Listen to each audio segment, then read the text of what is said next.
Assalamualaikum warahmatullahi wabarakatuh. Apa kabar semuanya? Semoga kita semua dalam keadaan sehat-sehat dan baik-baik saja. Kali ini saya akan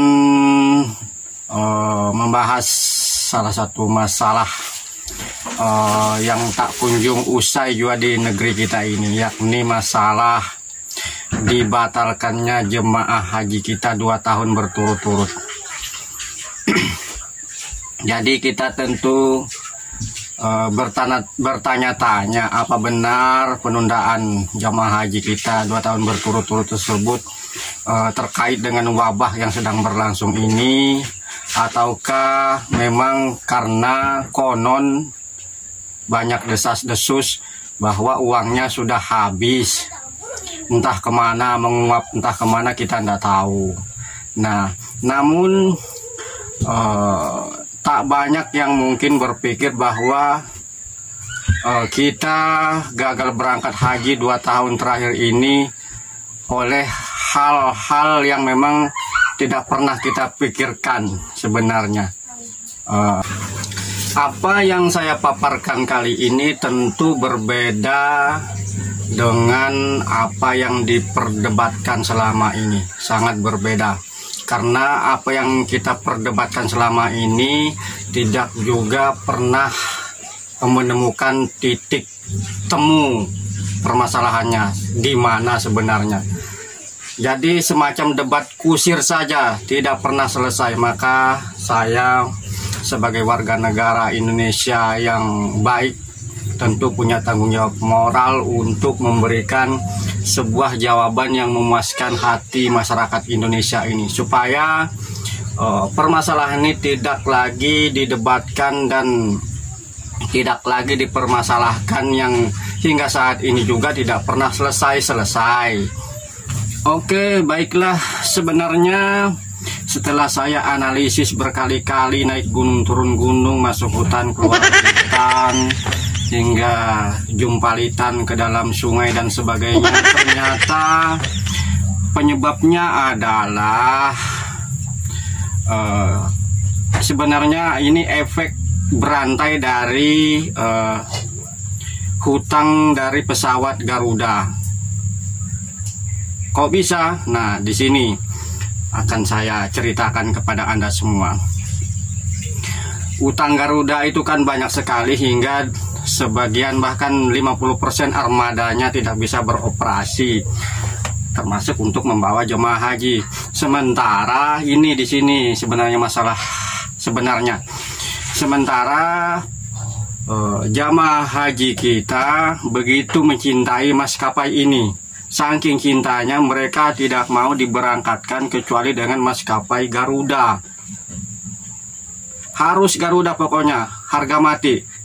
Seperti NKRI juga harga mati, pokoknya harus Garuda yang menerbangkan mereka ke Saudi Arabia. Adakah alternatif lain yang ditawarkan pemerintah? Tentu ada, karena pemerintah sebagai pelayan tentu ingin masyarakatnya terlayani dengan baik. Pernah suatu ketika ditawarkan Lion Air, namun mereka tidak mau. Katanya begini, zamannya Rasulullah itu kan naik berangkat haji itu minimal naik unta atau naik kuda. Ini kami kok disuruh naik singa. Lion itu kan singa katanya. Nah, mereka tidak mau. Konon katanya belum juga kami naik ke singa itu, kami sudah dicaplok duluan jadi santapannya. Mereka tak mau. Pokoknya titik Garuda. Kemudian pemerintah memberi opsi yang lain lagi. Disuruhlah mereka disuruh atau ditawarkan memakai maskapai Citylink, karena Citylink ini merupakan anak dari perusahaan Garuda juga. Tapi mereka tidak mau. Kenapa? Karena menaiki City katanya nanti marah suaminya, berabe lagi, timbul lagi masalah baru. Karena nanti suami Siti akan marah bila Siti dinaikin oleh para jemaah haji. Berdiam dirikah pemerintah? melihat permasalahan ini, tidak, pemerintah menawarkan lagi untuk memakai armada atau maskapai susi air. Namun lagi-lagi para jamaah haji ini menolak mentah-mentah. Kata mereka, pemerintah ini tak paham apa. Jangankan jamaah haji, kapal pun pernah ditenggelamkan oleh susi. Tak masuk akal katanya, masa kami harus disuruh menaiki susi, nanti kena tempeleng baru tahu. Masih mending kalau kena tempeleng, kalau ditenggelamkan pakai bom. Ini sebenarnya permasalahannya kenapa jamaah haji kita sampai tertunda selama 2 tahun terakhir ini. Kasihan memang sebenarnya.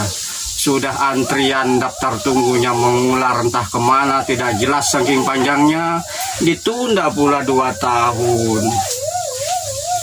Apakah masih ada kesempatan untuk berkunjung ke Tanah Suci Mekah? Kita tak tahu. Semoga saja semua permasalahan ini akan segera berakhir dan kita kembali normal seperti semula, dan jamaah haji bisa melihat langsung Baitullah.